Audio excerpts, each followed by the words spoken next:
कि अगर मुझसे कोई गलती है तो मुझे क्षमा करें और एक बार मुझे सेवा का मौका दें। मैं जनता को विश्वास दिलाता हूं कि मैं 1 रुपया भी, सत्य माने आप मेरी बात को, 1 रुपया भी मेरे लिए खाने के बराबर होगा।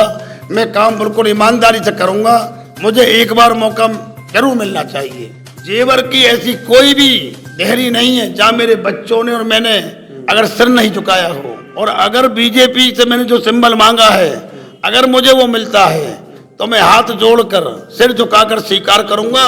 और मैं, लेकिन अगर मैं चेयरमैन नहीं बनता हूं किसी कारण से, तो ये मेरा वादा जीवन भर। उत्तर प्रदेश नगर निकाय चुनाव के चलते जेवर सीट अनारक्षित घोषित की गई है, जिसके चलते सभी संभावित प्रत्याशी लोगों से डोर टू डोर जाकर कांटेक्ट कर रहे हैं। जेवर प्रेस ने आज नारायण माहेश्वरी से बात की और पार्टी से टिकट लाने अथवा निर्दलीय लड़ने जैसे कई सवालों पर नारायण माहेश्वरी ने बेबाकी के साथ अपने जवाब दिए। दोस्तों, आज एक बार फिर नारायण माहेश्वरी से बात करेंगे।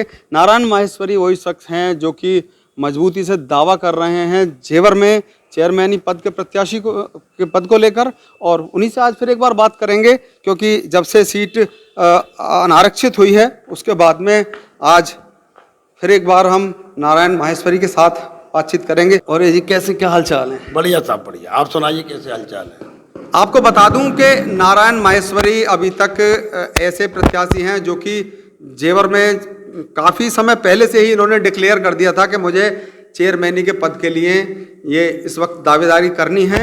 और उसके बाद में ओबीसी सीट भी रही, फिर से दोबारा सीट अनारक्षित हुई, तो ये सब प्रक्रिया चली है। उसके बारे में इन्हीं से जानेंगे कैसी तैयारी चल रही है। सब बस्ती माता का आशीर्वाद है। शर्मा जी, सीट यहाँ पर ओबीसी हो गई थी। हाँ, ओबीसी हो गई थी। मुझे उससे कोई एलर्जी नहीं थी। अगर सीट ओबीसी हो गई तो मुझे उससे कोई एलर्जी नहीं थी। कोई भी ओबीसी में लड़े, सब मेरे भाई हैं। लेकिन एक कानून है शर्मा जी, कानून के आधार पे मैं वहाँ हाई कोर्ट और लखनऊ कोर्ट गया था।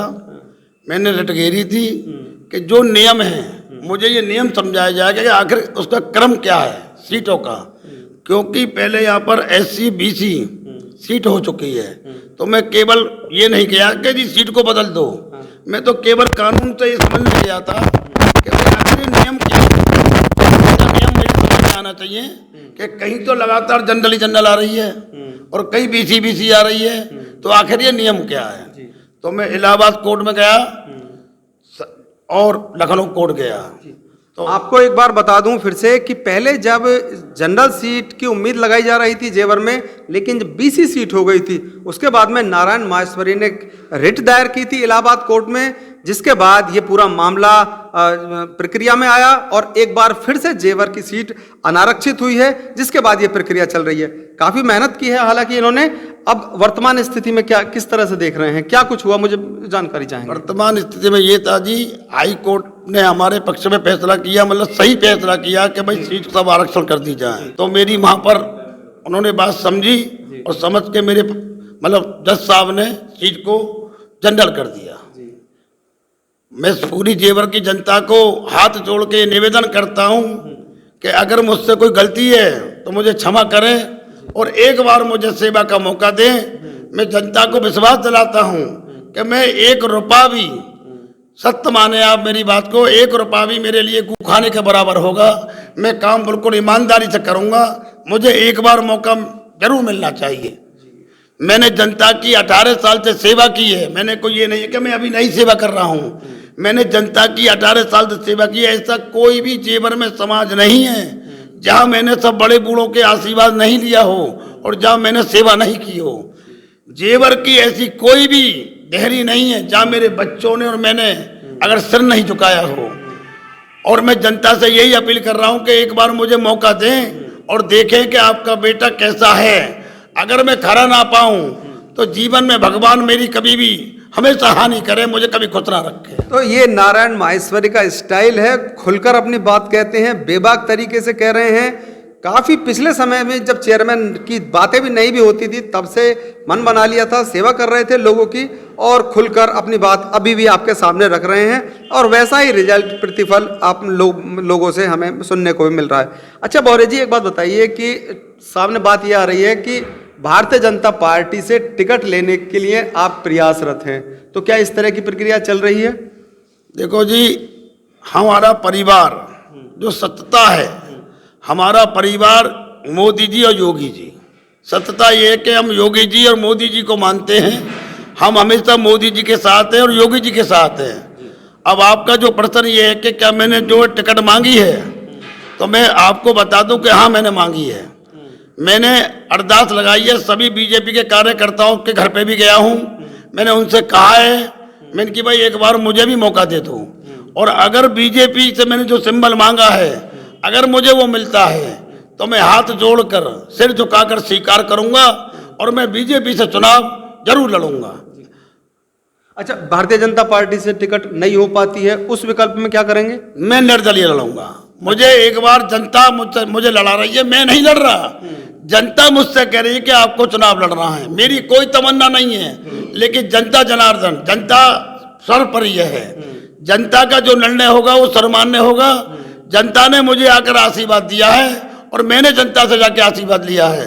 जनता मुझसे कह रही है चुनाव लड़ा, तो मेरी मजबूरी है, मैं निर्दलीय चुनाव लड़ूंगा। लेकिन मैं जीतने के बाद में अगर मुझे टिकट नहीं मिलती है, अगर जनता ने मुझे जेवर चेयरमैन बनाया, जेवर का सेवक बनाया, तो ये मेरे वादा है कि मैं पहले बीजेपी की सदस्यता लूंगा, बाद में चेयरमैनी की शपथ लूंगा। ये मेरा वादा है। तो अपनी बात रख रहे हैं कि बीजेपी से अगर टिकट मिलती है तो क्या करेंगे, नहीं मिलती है तो क्या करेंगे। अच्छा, बीजेपी का अगर कोई प्रत्याशी सामने आता है तो क्या फाइट, तगड़ी फाइट नहीं हो जाएगी? नहीं, देखो, मेरा कहना यह है कि मुझे मेरे कर्मों की लड़ाई है। मेरी लड़ाई किसी से नहीं है। मेरी लड़ाई तो मेरी खुद से लड़ाई है। मुझे किससे लड़ाई नहीं है, ये तो जनता तय करेगी, बस्ती माता तय करेगी। जो बस्ती माता का फैसला होगा वो मुझे मंजूर होगा। लेकिन अगर मैं चेयरमैन नहीं बनता हूं किसी कारण से, तो ये मेरा वादा जीवन भर मैं समाज की सेवा करता रहूंगा।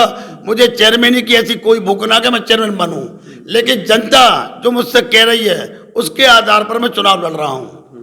और अगर मैं बनता हूं तो सेवा करूंगा, नहीं बनता हूं तो भी सेवा करूंगा। तो ये नारायण माहेश्वरी थे, जिन्होंने बेबाकी के सामने अपने दिल की बात, अपने रणनीति की बात आप सभी के सामने रखी।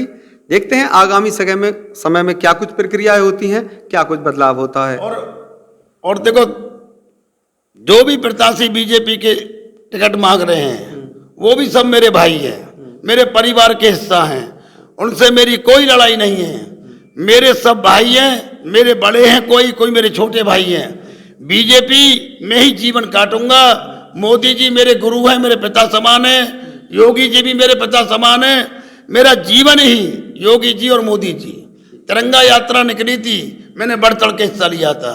मैं हमेशा बीजेपी में संघ में रहा हूँ, मैं बजरंग दल में रहा हूँ। ऐसा नहीं कि मैं कोई नया आ गया हूँ, मैंने बजरंग दल का सक्रिय सदस्य रहा हूँ। मैं संघ में गया हूँ। मेरे गुरु विष्णु जी थे। विष्णु जी इस बात के गवाह हैं कि मैंने संघ में गया था।